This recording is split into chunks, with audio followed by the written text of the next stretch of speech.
So good morning. My name is Scott Forsino. I'm an associate broker with Real Brokerage. I want to plug intro so that real estate professionals can be heard and can offer their clients and contacts and colleagues and referral partners a chance to be heard as well. David Mizrahi is a friend, a real pro in the mortgage industry, well regarded, well respected, and is a great resource to realtors. He provides them an opportunity to be heard, and he's there for all the mortgage needs. Good morning, David. Good morning. Thank you for having me. I'm so happy. This is your platform, and you are going to be heard, and your agent referral partners will be too. So, I mean, it's March 2023, and tell us where we are in the mortgage industry. Well, I mean, right now, in regards to pricing, everyone was expecting them to really fall. I guess it depends on the area, but our areas prices aren't really, falling as everyone expected them to be. And it's just really supply and demand. But rates are up a little bit, but historically they're not really high, but they're just higher than where we came from. But at the end of the day, I always tell everyone, a higher rate is not a bad thing because it cools off the pricing of the homes. So when the rates go up, it's the great time to buy because when the rates are low, the sellers win. When the rates are higher, the buyers win. Sure. But I mean, what do you tell that sounds great. And I know you only work with buyers. You're really a one-trick pony, but your agent referral partners work with both. And they would prefer to deal with sellers. So what do you tell the agent? What do you tell those agents that about half of their dream clients are going to have a harder time? Well, at the end of the day, what I would tell them is you have to expand your audience because this is the time to go out there and make sure everyone understands and educate people because I've been doing a ton of first-time home buyer webinars.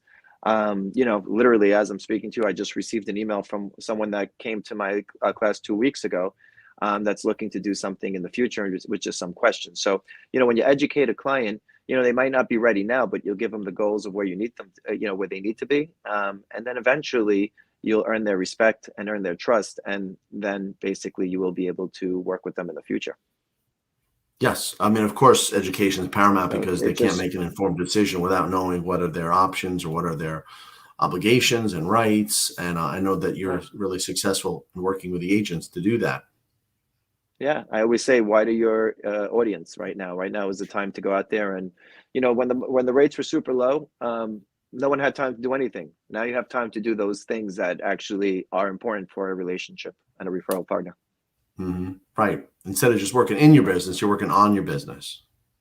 Yeah, exactly. One thing I've been saying recently is an intended audience, or I should say a perfect audience, is the local business community and their contacts because they know everyone. I mean, that covers everyone. The people in business are not fly by night.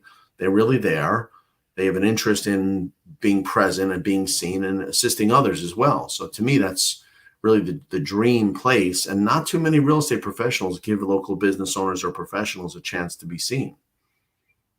Yeah, I agree. I mean, right now it's a time to go and network and basically get involved in your community also, and help them, help you. It's, all together you will be able to, grow your network. And it's important because, everyone wants to own a home, but the big thing is just getting yourself out there, making sure they know who your name is. Sure. Of course, I completely agree. Get that top of mind exposure. Have you been using that approach or that strategy of the buy down of the interest rates? Could you tell us a little bit about that? What is your belief in that process? So, it's a good program. It's basically, I've done it a few times. I always tell the client, it's basically you're putting a seller's concession. You're paying your interest for the first 2 years up front for the difference of the rate. So if you trust yourself, I would just leave that money in the bank account because let's just say the rates do come down in a year. Then instead of having to pay that 2 years up front, you could then put that 2 years in your bank account. And then after that 1 year is up, you could actually have that extra 1 year savings.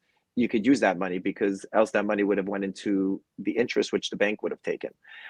So, it depends. Do I think it's the best program out there? I think it's great. I think it gives someone a little bit of relief to see when the rates come down, if they come down. I mean, everyone's expecting them to come down, but no one really knows.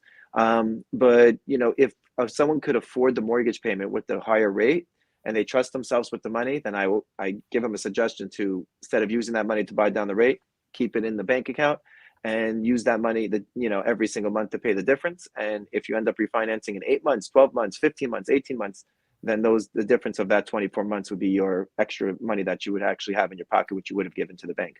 Right. But not everyone's as disciplined, and they may have Disney, they may have sushi, they may have I a agree. lot of nice clothes, and there's always Amazon on your phone. So I think that the person you're describing might be the minority of people. It is because, out of a few people that I did it with, let's just say 20 clients or so, but maybe about 3 or 4 took that advice. Yeah. And they take your advice, but who says they do that 6 months in? You never know, but one of them actually used it for construction because there was a lot of issues with the house, Yeah, so I it could was do that. something good. Yeah, so it depends. Every situation's different. Every person's unique. Now, when do you get that request? Or you see, I know where you in the sequence, you're talking to that person after they got an accepted offer on a house, correct? You're not doing it beforehand. Well, you can't. You have to. That has to be negotiated into the purchase contract because you need a seller's concession for it. Correct. And there's, the inherent danger of the sell of the house not appraising, although I think that's really not too much of an issue now because we're based on the higher No, values. correct. Right. So that's not a problem really. But one thing I've had other lenders on this interview series mention, and I actually agree with it. I don't think that every, realtor's going to be proficient in explaining it. And I don't think that they're going to convey, because you're not going to be there when they make the offer to the listing agent. So I You're not. actually get involved in that. I actually do. Oh, I good. always say That's the important. most That's important important. part of the process, is not picking out a lender, not picking out an attorney, not picking out a realtor. It's negotiating. So, for me, I don't want to be sitting on a sideline in the most important part of the process, especially when I could speak to the listing agent and tell them where we are with the client and, make sure they could sound a little bit more attractive to the seller. Well, I think you're unusual because almost every other case, the lender is on the sidelines. Yeah, good. I don't mind that for them. Because that to me is the friction. If a seller is faced with offers, 5 other offers, because these prices have not increased, then they're going to say, "Wait, why am I going to pay?" And then you're there to explain you're not going to pay. We're going to have a seller's concession there. Exactly. Yeah, well, I mean, look, you could have a realtor who's not that experienced or one that primarily works with buyers, and then they got put in this position and they really need that coaching and they probably appreciate it, right? So they're They not on love their it. own. I actually, some of my referral partners came from that exact situation where they were on the listing side, and they appreciated the fact what I did for the buyer side. Right. Because, without that, it's a tough thing to do. Yeah, I agree. 100%. Right. That's why I do it. One of the reasons. One of the things I've done myself, and I know others are doing, is instead of that de facto temporary, it's really a tiny, tiny adjustable, really, even though it's underwritten as the full rate. Some people have said, listen, let's eliminate the friction. Let's start from the beginning before we even have a buyer. The seller's agent might say, well, if you ever anticipate a price reduction, which we do, that 5% can be pushed across the table because a price reduction is just imaginary money. You don't have the money in your pocket. It's just an imagination of what might happen. And when it doesn't, or when you're faced with the opportunity to make the house more attractive, take that 5%, push it across the table, ask David, what can that 5% help the buyer do? That might be 1% difference in rate, correct? Possibly. Could be. And then your house would be more marketable because your house, and only your house as a seller, comes with a lower monthly payment. Yeah, I mean, a lot of the times I see a lot of my listing agents do that because you're saying that the seller is willing to go up to. It's not saying that they're going to do it. It's they're willing to. So depending on where the market takes it and where the buyers come from and what they offer, then that could be there or not. Right, but oftentimes that willingness, I mean, listing agents and sellers chop off 5% initially like it's nothing. So Right. your programs probably, can you speak to this, don't even allow much more than 2 or 3% buy down, right? 2 or 3% points. You can't pay 5 points for someone, correct? You're not going to pay 5 points for somebody. I mean, at the end of the day, that doesn't make any sense. Well, what's usually the limit of what a buyer's allowed to accept? 2, 3, 2-3% is usually the limit where the seller would go up to. Right. So that works out for all sides, because if a seller's ever willing to allocate that amount of money, the good news is, and this listing agent looks great for saying, listen, Mr. Seller, you're gracious enough, or you're smart enough to collaborate within this transaction. But good news is, if you offer 5, you really may only take you up on 2 or 3. Yeah. Yeah. I mean, they're not going to, I would say I would even offer 5, but I would say, I would, you would go, yeah. I mean, it depends on the situation, honestly. I've had one that actually just went with about 4% because it was just a nightmare of a house. When you say 4%, is that for costs other than discount points, or like title bill, or That was anything for all else? their closing costs. They pretty much came to closing with just their down payment with a couple extra dollars. Nice. But I think, tell me what you think. I think that the best use of that money is a buy down the rate, so that you have a 5 or 7 or 9 year, however long you stay in the house, a lower payment, because the other closing costs are just for that day. Yeah, I mean, exactly. I mean, you could look at a buy down for a certain amount of time. They were getting an FHA mortgage. So for them, it probably was, once they did the work to the property, they were going to refinance out of it. So most probably it's going to be a short-term mortgage for them, even though it's a fixed rate. They'll probably be out of it in the next year, 2 or 3 max. Right. Yeah. Well, the important thing now is that I don't think people are adversarial. They're so much more cooperative and collaborative. Sometimes in the prior market, these listing agents were kind of like divas, and there was really no engagement from the seller to the buyer. They're completely separate. Yep. It definitely changed the market a lot, which for the better for the buyer. Right. I agree. These are parties to a contract. It doesn't have to be in any way adversarial. You have the same goal. I'm sure you agree with that. Yeah, for sure. Yeah. Before it was just, it was too transactional. Good Now it's point. more friendly again. Right. It has to be. I think the person who's acting a bit self-centered they're the person who had the hardest time selling. Yeah, correct. Do you consider some of these approaches really one step next level? I mean, or is this an opportunity Yeah, that I buyers teach it. learn? I You put it do? in there. I have a whole segment in there for it. That's interesting. Well, I mean, I think we should do that online. Have you done those webinars as well? I've done it. Yeah, of course. Yeah. Yeah, I do them No. all the time. I mean, March is crazy. I mean, I probably have about 20 set up for this month. I think that's a great approach. Yeah. And then through what vehicles? Is that just your own, through your bank? Zoom. No, we do it with the real estate companies. Right. That makes sense. So we do it as a collaborative. They basically, like we have one with Keller Williams on the 15th. There's going to be about 35, 40 agents joining with all their clients. So we'll probably have 150, 200 clients, buyers on this Zoom. It'll be nice. The buyers themselves will learn a ton, and they'll feed off of each other, which is even better. Great. I'm sure you're open to do more. If I would assemble some agents from my company or other companies, would that make sense? Something you might want to do? Yeah, for sure. More than happy to do it with you. Good. I think they need that education, because a lot of sellers are still intoxicated with 2021 values. I agree. I think it's something that everyone should do. I've been doing them nonstop, and this is the market to do it in. Right. I mean, that's the only thing. Do you think? I know that there's really not much of reduction in prices. I mean, is that causing kind of like a stalemate because sellers won't go down, but there are fewer people able to afford? There's still enough out there that would buy it. That's the thing. Supply and demand. We live in a different world in New York. That's for sure. Plus, it's an attorney state, and I think that's a good thing, because then whatever is discussed is reduced to a contract, and it's far less flexible. Yep. I've seen some in Florida and North Carolina where a contract may not really end the way it starts. Yeah, I hear that a lot in Florida. Yeah, it's kind of like a beginning of a negotiation, which should not give anyone any comfort.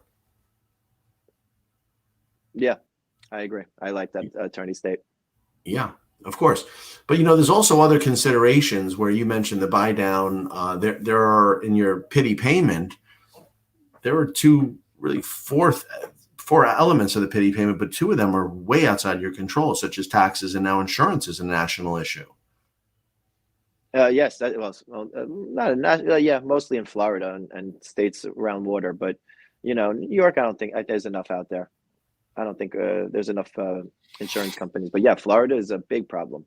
Big problem. But even, my escrow account analysis, you see a bump, and it could be, Oh, you're talking about, yeah, well, the taxes are going up, insurance is going up for sure. Yeah, that's across the board. right. And you know what, I'll tell you, I think that lending does, you're the expert, but lending is a debt to income today. It's a snapshot. But I mean, what about the people who are really at your high ratios who may have this sticker shock come 24 or 36 months from now? Yeah, it's a great point. At the end of the day, they have to make sure that they put that into their. That's why I always say you can't just go to your limit of the limits. Even if you are at your limit of a debt to income ratio, you still have to make sure you could afford it because sometimes people are at their limit because of their tax returns not showing so much, but they do make money from outside income that doesn't report there. Right. That's an interesting thing. But when you have a pure W-2, that's your information right there. Yeah, no, but sometimes people have secondary jobs. They get, off the books. They work on the weekend. They work in the evening. Hmm. They have Sure. a internet business. So many people have, where they make an extra 500, 1,000 a month from it. Yeah, but I mean that's a topic that I was listening to some real experts in the underwriting field saying that they may have an issue. Even title companies are wondering about the value that they're insuring because that could not be sufficient. Right. Yeah, I'm not too sure about the title side, but yeah, it could be. Yeah, and we don't want to paint a grim picture, but there's so many things to consider now because I think people had too good for too long, and now it's a real adjustment. Yeah, it's like you said, a sticker shock, but now that it's been around for a little bit, 6 months, almost a year now, no, about 6 months, 8 months, the new rates. I mean, I think people are getting used to it. They have to Hmm. understand this is the new market. You can't control it and you can't time it. That's a good point. Have you heard people are still waiting around for the rates to decrease? Of course, and then the rates are going to decrease and then the price is going to go up. They really didn't save anything. Yeah, and that's a good point. When the real pros are telling people, do you want no competition? You want a lot of competition, That's what I tell them all the time. You want to go back to the market we just came out of, or do you want to buy in this market? right? Well, it's also we're in the spring market completely. We're probably even 2/3 of the way through, and I mean, I think we have a lot of indicators of where 2023 is going to be just from the time we're in. Yeah, I mean, right now we need inventory. That's the number one, and number two, and number three most important thing. Okay, but if I got a 3% rate that David got me in 2020, it's real tough to move, double my payment. I got you. At the end of the payments are the payments. That's funny. Well, I mean, that's a real practical approach, but I mean, part of the battle is agents really, really want to serve clients, and maybe they, like you tell your children, your eyes are too big. Your eyes are bigger than your stomach. Is that what you say? I tell them this is the payment. I can't control the house you buy, but I can control the numbers, and I could try to control your expectations. And I go over with them. Some clients, I can't really, if you want a payment of $1,500, there's not much I could tell you. But at the end of the day, I could educate you on where you need to be and what the goals need to be, and so when you are ready, eventually, God willing, then you'll have a good understanding of what your next step would be. Because at the end of the day, there's a lot of people out there that want to buy a home but they just can't, and there's a lot of people out there that want to buy a home but they're just going above and beyond their means. And I have this conversation every single day with clients where I try to tell them that's not where you should be. And I think I'm doing a pretty good job at it because thank God most of my clients come back and stick in the price range where we discussed. Right. And of course, people who are looking, let's say in the 650, $700,000 range are forced to live somewhere in the 5 to 550. They call it a lot of house. Yeah, but you know what? At the end of the day, you're starting that home buying process and that journey because, you know, the first house is not your last house.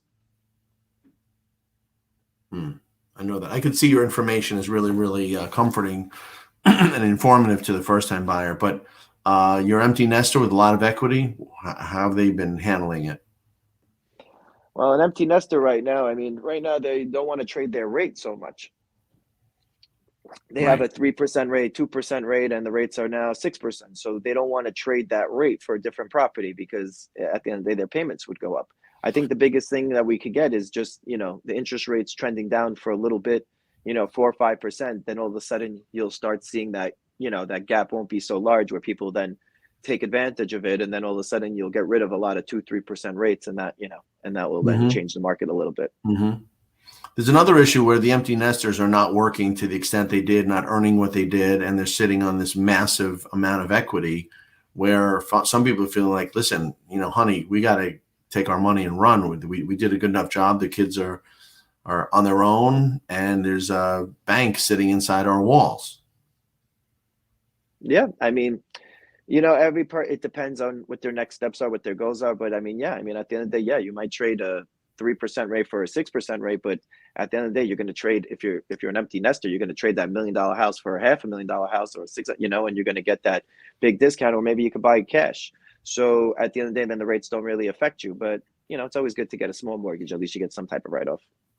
Listen, of course, but that boomer or even someone around the Gen Xer has a huge advantage because they have this massive cushion Hmm. that they are not really, like you say, affected. So it's, and the agent's got to know that. I mean, of course, there's issues regarding age discrimination, but you have to really, uh, you're not hurting anyone, but people have to be advised differently. They're in completely different positions than a couple starting out or a single person and the person who's completed all their obligations. They've done a good job, and then they've, earned their appreciation. Yeah, I mean, there's a lot of different techniques, and there's different, hypotheticals. I mean, I will say is that right now the most important thing is just really just getting everyone's mind frame and just making sure that they understand that it's real estate and it's an investment. And you might think it's expensive now. When people bought their property 10 years ago, they thought the same thing. When people bought their property 30 years ago, they thought the same thing. So even 100 years ago, they thought the same thing. So at the end of the day, when you're buying real estate, it's going to, you're never going to get the best of the best deals. You're never going to get a discount on it. Sometimes you could if you're buying in depending on the market. But in New York, it's a little bit different where, at the end of the day, if you take care of your real estate today, it will take care of you in the future. Just like you just brought up the empty nesters, those, if they didn't take the opportunity to purchase that property, then they wouldn't be sitting on all that equity. Yeah, you're right. That's the plus there's the capital gains exemption, which has really helped people so much shield their profit. Yeah. Is in your business, in your practice, do agents talk about the non-QM loans much? Is that still a factor? Yeah, it is. I just wrapped up a loan last week for a client that bought a $2 million property, put down 25%, and used his bank statements to qualify him. Hmm. And that's the extent of the underwriting, correct? I mean, I was involved in the transaction. They kept telling me their underwriting, and my understanding of the non-QM is day one, unless it changes, is the extent of it, correct? Yeah, I mean, you're looking at their bank statements, their deposits, which deposits you could use, and then basically giving a percentage of it depending on their industry and how they get paid and how they form. Interesting. I mean, that's a useful product, which has only been around, what, a few years, 2 or 3? Oh no, we were actually the first lender on the East Coast to do it. We've been doing it for about 5 or 6. I see. But I know there's been people introducing into their offering not too long. For a lot of people, it's kind of new. Yeah. For a lot of people, it's very new. We actually underwrite it in house. We close it, we process it, we do everything in house. We already, we've been doing it for years and years already. That's impressive. That's a full array of financial options that you provide. We pretty much, I could deal a commercial loan, hard money loan, residential loan, doesn't really matter. Mixed use, bridge loan. Yeah, that's important. And I know in the past, a lot of lenders are not providing anything to their referral partners. I know you provide education, and that's really getting them better. I think we all need to be better in this business. Agents are not, if they're not experienced in the actual closing or the financial end, they're not able to really prosper. Yeah, I try to teach them and educate them, what other people are doing that are working, and try to better themselves, and hopefully they use it. Right. Well, we have some lenders around the country who work in title companies who really, really push the business initiative. And PlugIntro, the point is to gain those introductions just by being seen by other people, but also doing something for them, providing them a way to promote their business. And you've heard of course, lenders doing the Zillow leads and that stuff, but that's in my mind not nearly enough. If people are put in a position where they're seen more locally and gaining more introductions and forming reciprocal relations, that's my angle, and I've done that for a lot of people within the EXP and in my company, Real Brokerage. I think that providing in a paternal way agents a chance to gain exposure is paramount, and then you do that, and Yeah, that's the whole that to me point of is the first ideal. time home buyer webinar. Yeah, because at the end of the day, after a client leaves it, they tell their friends and family. On the next one we do, we have a larger audience, and it feeds Sure. off itself. Right. I agree. Well, thank you, David. I mean, we're going to keep with these series, and I want to make sure your agents they're aware that you can provide them this type of exposure as well. I mean, it's a really innovative approach, and these agents should be actively engaging in collaboration, transactionally, and even with the agents themselves. I agree. I agree. It's something that's important. It's the biggest part of the process. Perfect. Okay. Well, I mean, thanks a lot. Let's continue you to gain exposure with your agents and give them the same chance. Awesome. Well, I look forward to it, and speak soon.